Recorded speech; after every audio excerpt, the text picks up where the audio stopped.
चंदनगढ़ के राजा जयसिंह की इकलौती संतान राजकुमारी चांदनी, जिसका जैसा नाम था, वो देखने में बिल्कुल वैसी नहीं थी। चांदनी देखने में बहुत बदसूरत थी। इसी कारण महाराज जयसिंह और रानी पद्मा बहुत दुखी रहते थे। महारानी, पड़ोसी देश के राजा विक्रम सिंह की बेटी राजकुमारी मैना के विवाह की शुभकामना के लिए हमने बधाई पत्र और कुछ उपहार भिजवा दिए हैं। ठीक किया महाराज। अगर हम विवाह में स्वयं जाते तो फिर से राजकुमारी चांदनी के विवाह के बारे में लोग पूछते। लोगों को तो बस बातें बनाने का मौका मिलना चाहिए। पता नहीं हमारी बेटी चांदनी की किस्मत में क्या लिखा है। कौन उससे विवाह करेगा? उसकी बदसूरती को देखकर तो कोई भी राजकुमार हाँ नहीं कहता। अपने माता पिता की बातें सुनकर चांदनी दुखी हो जाती है और कक्ष में जाकर रोने लगती है। चांदनी की बदसूरती की चर्चा पूरे गांव में थी।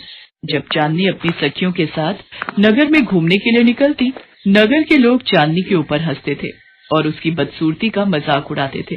पर चांदनी बहुत अच्छे स्वभाव की थी। वो लोगों की बातों का बुरा नहीं मानती थी। चांदनी खुद नगर के लोगों की मदद के लिए सदैव तत्पर रहती थी। किसी को कोई परेशानी हो, किसी चीज की जरूरत हो, तो राजकुमारी चांदनी हमेशा उसकी मदद करती थी। सुनो सुनो, राजकुमारी चांदनी अपनी सखियों के साथ नगर में भ्रमण के लिए निकली हैं। जिसने भी उनसे भेंट करनी है वो कर सकता है। किसी को कोई परेशानी है या किसी मदद की आवश्यकता है तो राजकुमारी चांदनी से कह सकता है। ये क्या हमारी मदद करेगी? ये तो खुद ही इतनी बदसूरत है कि ये खुद मदद की मोहताज है। आज तक इसे कोई राजकुमार तो मिला नहीं विवाह के लिए। माँ, इससे सुंदर तो मैं दिख रही हूँ। कहने को तो चांदनी नाम है इस राजकुमारी का, पर ये राजकुमारी से ज्यादा कोई भिखारिन दिखाई पड़ती है। धीरे बोलो बेटी, अगर इसने सुन लिया तो राजा जी से जाकर हमारी शिकायत कर देगी। अब राजा की बेटी है, भले ये सुंदर ना हो पर घमंड तो पूरा राजकुमारियों वाला ही है। चलो चलो, निकलने दो ना सवारी। वैसे भी इस राजकुमारी को देखने का किसे शौक है, हमें नहीं लेनी इसकी कोई मदद। राजकुमारी चांदनी, आप इन नगरवासियों को कुछ कहती क्यों नहीं? ये जो आपके लिए इतना गलत बोल जाते हैं। नहीं सितारा, ये हमारी प्रजा है, यही तो हमारी कमियां और अच्छाइयां बताते हैं। कोई बात नहीं, वो ठीक ही तो कह रहे हैं। मैं हूं ही इतनी बदसूरत की कहीं की राजकुमारी दिखाई नहीं देती। प्रजा मेरे से यदि नफरत करती है तो वो उनका हक है, उन्हें मैं नहीं रोक सकती। सारथी, रथ को यहीं रोक दो, मैं कुछ देर नगर में पैदल भ्रमण करना चाहती हूँ। सारथी रथ वहीं रोक देता है और राजकुमारी चांदनी अपनी सखियों के साथ नगर में घूमने के लिए निकल जाती है। राजकुमारी चांदनी को देखकर कोई भी निकट नहीं आता था। फिर भी राजकुमारी चांदनी चुपचाप नगर में घूमती रही। नगर में घूमते घूमते राजकुमारी चांदनी थोड़ा आगे निकल गई। उसने देखा एक पेड़ के नीचे फटे पुराने कपड़े पहने एक कमजोर बूढ़ी औरत बैठी है, जिसके पास से बहुत ही बदबू आ रही है। मक्खियां उसके आसपास भिनक रही हैं और लोग उस पर पत्थर फेंक रहे हैं। तभी एक पत्थर उस औरत के माथे पर लग जाता है और उससे खून बहने लगता है। इसे गांव से बाहर निकालो। पता नहीं बूढ़ी औरत हमारे गांव में कैसे आ गई। वही तो, पूरे शरीर पर इसकी गंदगी और मैल जमी हुई है। इसके पास से बदबू आ रही है। भाई, इस औरत को यहाँ से भगाओ। चल भाग यहाँ से। नगर में तेरी वजह से बीमारी फैल गई तो क्या करेंगे? रुको, क्यों मार रहे हो उस बेचारी बूढ़ी औरत को? जाओ यहाँ से अभी के अभी, वरना सैनिकों से कहकर कारागार में बंद करवा दूंगी। लोग डर कर दूर हट जाते हैं। दादी माँ, आप घबराओ नहीं, अब ये लोग आपको कुछ नहीं कहेंगे। बेटी, मुझे मत छुओ, तुम तो राजकुमारी हो, तुम मुझे कैसे छू सकती हो? मैं एक गरीब बेसहारा लाचार बुढ़िया हूँ, मेरे पास से सबको घिन आती है। नहीं दादी माँ, आपको छूने से मुझे कुछ नहीं होगा। मैं भी आपकी तरह एक साधारण इंसान ही हूँ। आप मेरे साथ महल में चलिए, वहाँ पर आपको कोई कुछ नहीं कहेगा। राजकुमारी चांदनी उस बूढ़ी औरत को महल में ले जाकर बहुत देखभाल करती है। राजा और रानी भी अपनी बेटी को ऐसा करते देख कुछ नहीं कहते। वो जानते थे कि उनकी बेटी का स्वभाव दयालु है, इसलिए वो सबकी मदद करती है। कुछ दिन तक वो बूढ़ी औरत महल में बहुत आराम से रही। बूढ़ी औरत का तो हुलिया ही बदल गया था। वो जिस अवस्था में महल में आई थी, उसमें और आज में बहुत अंतर था। अब उससे कोई भी नफरत नहीं करता था। राजकुमारी चांदनी ने तो बूढ़ी अम्मा का हुलिया ही बदल दिया। अब देखो, अच्छी साड़ी, अच्छे गहने, कितनी सुंदर लग रही हैं। सचमुच राजकुमारी चांदनी की तो प्रशंसा करनी होगी। उन्होंने इस बूढ़ी अम्मा से बिल्कुल भी नफरत नहीं की। एक दिन वो बूढ़ी औरत राजकुमारी चांदनी से बोली, बेटी, तुमने मेरी बहुत सेवा की है, अब मुझे जाना होगा। आज तुम्हारे कारण मैं बिल्कुल ठीक हो गई हूँ, इसलिए मैं जाने से पहले उपहार स्वरूप तुम्हें ये चुनरी देना चाहती हूँ। कल प्रातः स्नान करके तुम इस चुनरी को ओढ़ लेना, तुम्हारे जीवन की सारी उदासी दूर हो जाएगी। शुक्रिया दादी माँ, मैं इस चुनरी को आपका आशीर्वाद समझकर हमेशा संभाल कर रखूंगी। अगले दिन राजकुमारी चांदी ने बूढ़ी औरत के कहे अनुसार उस चुनरी को ओढ़ लिया, पर देखते ही देखते राजकुमारी का रंग रूप बदलने लगा और वो बहुत ही सुंदर हो गई। मैं इतनी सुंदर कैसे हो गई? कहीं ये कोई जादुई चुनरी तो नहीं? माँ, पिताजी, शीघ्र आइए। राजा और रानी कक्ष में आते हैं। वे राजकुमारी चांदी के सुंदर और मोहक रूप को देखकर हैरान रह जाते हैं। माँ, पिताश्री, ये देखिए, मैंने जैसे ही इस चुनरी को ओढ़ा मेरा रंग रूप बदलने लगा। हमारी पुत्री हमारी चांदनी कितनी सुंदर हो गई है। जीती रहो पुत्री, तुम्हें इस रूप में देखकर सचमुच हम बहुत प्रसन्न हैं। राजकुमारी चांदनी की खुशी का ठिकाना नहीं था। आज उस बूढ़ी औरत की दी हुई चुनरी के जादू के कारण राजकुमारी चांदनी की बदसूरती गायब हो गई थी। राजकुमारी चांदनी ने निस्वार्थ भावना से बूढ़ी औरत की सेवा की थी और कहते हैं, यदि कोई कार्य निस्वार्थ भावना से किया जाए तो उसका फल सदैव अच्छा ही मिलता है। जहां राजकुमारी चांदनी की बदसूरती की चर्चा पहले नगर में और आसपास के नगरों में हुआ करती थी, आज उसी राजकुमारी चांदनी की सुंदरता की चर्चा हर तरफ थी। दूर दूर से राजकुमारों के रिश्ते राजकुमारी चांदनी के लिए आने लगे। कुछ दिनों के पश्चात मगध देश के राजकुमार वीर सिंह के साथ राजकुमारी चांदनी का विवाह संपन्न हो जाता है। उस दिन के बाद वो बूढ़ी औरत राजकुमारी चांदनी को कभी दिखाई नहीं दी, पर उस बूढ़ी औरत की दी हुई चुनरी को राजकुमारी चांदनी ने हमेशा संभाल कर रखा।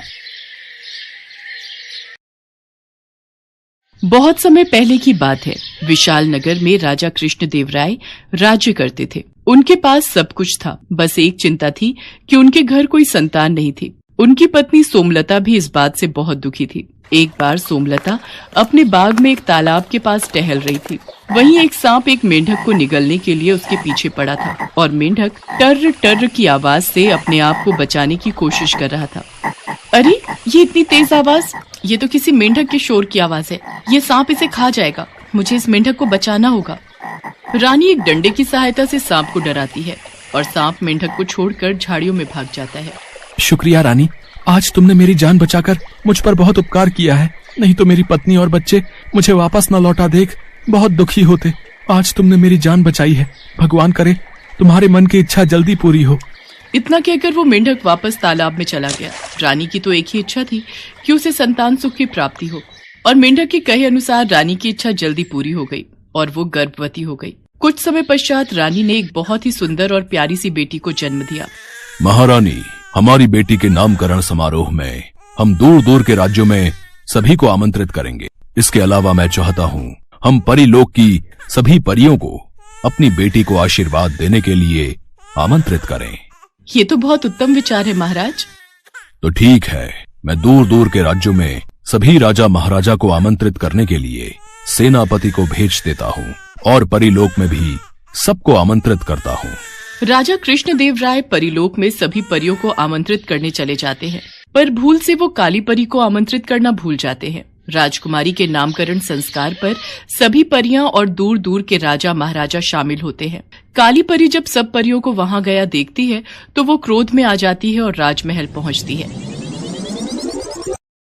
राजा कृष्णदेव राय, तुमने सब परियों को आमंत्रित कर दिया, पर मुझे बुलाना भूल गए। काली परी, ऐसी बात नहीं है, मुझसे भूल हो गई, मुझे क्षमा कीजिए। जब मैं परियों को आमंत्रित करने गया था तब आप मुझे महल में दिखाई नहीं दी। मैं कुछ नहीं जानती, इस भूल की कोई क्षमा नहीं है। तुमने मुझे आमंत्रित नहीं किया, मेरा अपमान किया, इसलिए मैं तुम्हारी बेटी को श्राप देती हूँ कि ये इसी समय काली हो जाए, इसका रंग काला हो जाए और कोई भी इसे पसंद न करे। नहीं नहीं काली परी, ऐसा मत करो, मेरी बेटी का इसमें कोई दोष नहीं। तुम मेरी फूल सी बच्ची को क्यों सजा दे रही हो? काली परी, मेरी भूल की सजा मेरी बेटी को मत दो, इसे श्राप मुक्त कर दो। राजा और रानी काली परी से क्षमा मांगने लगे और बाकी परियां भी काली परी को समझाने लगी। तब काली परी बोली, मैं अपना श्राप तो वापस नहीं ले सकती, पर इसका असर कम कर सकती हूँ। राजकुमारी का कालापन सिर्फ तभी दूर होगा जब कोई राजकुमार खुद राजकुमारी को इसी रूप रंग के साथ पसंद करेगा और उससे शादी करने के लिए कहेगा। उसी समय राजकुमारी वापस अपने रंग रूप में आ जाएगी। इतना कहते ही काली परी वहां से चली गई। राजकुमारी के नामकरण संस्कार की विधि संपूर्ण हुई और राजकुमारी का नाम काजल रखा गया। उसके पश्चात सब मेहमान अपने अपने देश वापस चले गए। धीरे धीरे राजकुमारी काजल बड़ी होने लगी। काले रंग की वजह से सब लोग राजकुमारी का मजाक उड़ाते थे और उससे नफरत करते थे। राजकुमारी काजल, तुम कितनी काली हो, तुम पर तो कोई भी वेशभूषा सुंदर ही नहीं लगती। अगर ये इतने सुंदर सुंदर कपड़े और गहने हमारे पास होते ना, तो हम तुमसे ज्यादा सुंदर लगती। अरे राजकुमारी काजल को कुछ मत कहो, नहीं तो ये राजा रानी को हमारी शिकायत लगा देगी। हमारे माता पिता ने मना करा है कि हम राजकुमारी के साथ ना खेलें, नहीं तो राजा रानी हमें सजा दे देंगे। चलो चलो, हमें इसके साथ नहीं खेलना। नहीं, मैं माताश्री पिताश्री को कुछ नहीं कहूंगी। तुम सब मेरे साथ खेलो, मुझे तुम्हारे साथ खेलना है। रुको। राजकुमारी काजल की बात कोई भी सहेली नहीं सुनती। वो सब वहाँ से चली जाती हैं। राजकुमारी काजल रोती हुई महल में आती है। माँ, मेरा रंग काला क्यों है? मेरी कोई सहेली मेरे से बात नहीं करती, सब मुझसे नफरत करते हैं। चुप हो जा मेरी बच्ची, हमें कभी भी किसी की बात का बुरा नहीं मानना चाहिए। हम दूसरों को नहीं समझा सकते, पर हम अपने आप को तो समझा ही सकते हैं ना। इसलिए किसी बात को अपने मन पर मत लगाओ और तुम मेरे पास बैठो, मैं तुम्हें कहानी सुनाती हूँ। राजकुमारी काजल इसी बात को लेकर हमेशा दुखी रहती थी। धीरे धीरे समय बीता और राजकुमारी काजल बड़ी हो गई। राजा और रानी चाहते थे कि राजकुमारी का विवाह हो, पर राजकुमारी के काले रंग की वजह से सारे राजकुमार उससे रिश्ते के लिए मना कर देते थे। क्या करें महारानी, हमारी बेटी से कोई भी राजकुमार शादी के लिए हाँ नहीं करता। उसके काले रंग को देखकर सब राजकुमार उससे विवाह के लिए मना कर देते हैं। इस बात की चिंता तो मुझे भी सता रही है। काली परी के श्राप से कब और कैसे मुक्त होगी हमारी बच्ची, ये तो वक्त ही बताएगा। वैसे राजकुमारी काजल है कहाँ? आज वो सुबह से ही दिखाई नहीं दे रही। और कहाँ जाना है, अपना मन हल्का करने के लिए वो जंगल में शिकार पर निकली है और तो कोई उसका साथी है नहीं, इसलिए वो अकेली ही अपने दुख को मन में दबाए मन बहलाने शिकार पर चली जाती है। अरे राजकुमारी काजल कहाँ गई? लगता है वो किसी जानवर का पीछा करते हुए आगे चली गई है। अब तो एक ही रास्ता है, हम यहीं नदी किनारे बैठकर उनका इंतजार करते हैं। राजकुमारी काजल घोड़े पर सवार धनुष बाण हाथ में लिए शिकार का पीछा कर रही थी। अचानक राजकुमारी ने देखा एक नौजवान दो शेरों के बीच घिरा हुआ है और वो नौजवान निहत्था है। शेर उस पर हमला करने ही वाले थे कि तभी राजकुमारी काजल उनके बीच जमीन पर तीरों की बौछार से उन्हें डराती है, जिससे डरकर दोनों शेर जंगल की ओर भाग जाते हैं। लाइए, हाथ दीजिए, आप ठीक तो हैं? जी शुक्रिया, बस थोड़ी सी देर हो जाती तो मैं इन दोनों का भोजन बन चुका होता। वैसे मेरा नाम जयचंद है, मैं पास के राज्य कुशलगढ़ का राजकुमार हूँ। और आपका परिचय? राजकुमारी काजल जयचंद को अपना परिचय देती है। धीरे धीरे जयचंद और राजकुमारी काजल में दोस्ती हो जाती है। राजकुमारी काजल को जयचंद का साथ बहुत अच्छा लगता था। राजकुमारी मन ही मन जयचंद को प्यार करने लगती है, पर राजकुमारी को डर था कि कहीं सभी राजकुमारों की तरह जयचंद भी राजकुमारी को विवाह के लिए मना न कर दे। इसलिए राजकुमारी काजल ने जयचंद से दूरी बनाना ही ठीक समझा। आज 5 दिन हो गए, राजकुमारी काजल मुझसे मिलने नहीं आई। सब ठीक तो होगा? कहीं राजकुमारी काजल का स्वास्थ्य तो नहीं खराब हो गया? मुझे उनके राज्य में जाकर उनका हालचाल जानना चाहिए। राजकुमार जयचंद राजकुमारी से मिलने महल जाता है तो उसे सारी सच्चाई पता चलती है। राजकुमारी काजल, आपने बिना मेरी राय लिए, मेरे से बात किए बिना ये कैसे फैसला ले लिया कि मैं आपको पसंद नहीं करूंगा? मैंने तो आपसे अभी तक अपने मन की बात कही ही नहीं। राजकुमार जयचंद, इसीलिए आपसे ये बात नहीं की क्योंकि आप देखने में बहुत सुंदर हैं। आपको तो सुंदर राजकुमारियां अपने विवाह के लिए मिल जाएंगी, पर मैं आपके लायक नहीं हूँ, इसीलिए मैंने दूरी बना ली। राजकुमारी काजल, किसने कहा कि आप सुंदर नहीं हैं? आपकी खूबसूरती मैंने देखी है, आप बहुत सुंदर हैं। आपका मन बहुत सुंदर है। व्यक्ति के रंग से उसकी सुंदरता की पहचान नहीं होती, उसके व्यवहार से होती है। आप मुझे बहुत पसंद हो, मैं आपसे विवाह करना चाहता हूँ। राजकुमार जयचंद के इतने शब्द बोलते ही राजकुमारी काजल का रंग बदलने लगता है और वो वापस अपने रूप में आ जाती है। ये देखकर जयचंद और काजल दोनों ही चौंक जाते हैं। तभी राजा कृष्णदेव राय और रानी सोमलता काली परी के द्वारा दिए गए श्राप की पूरी बात उन्हें बताते हैं। इसके पश्चात शुभ मुहूर्त में राजकुमारी काजल का विवाह पड़ोसी देश के राजकुमार जयचंद के साथ धूमधाम से संपन्न हो जाता है और खुशी खुशी राजकुमारी काजल अपने ससुराल विदा हो जाती है। हेलो दोस्तों, कैसे हैं आप सब? हमारी कहानियाँ देखने के लिए हमारे चैनल को सब्सक्राइब कीजिए और हाँ, बेल आइकॉन पर क्लिक करना मत भूलिएगा।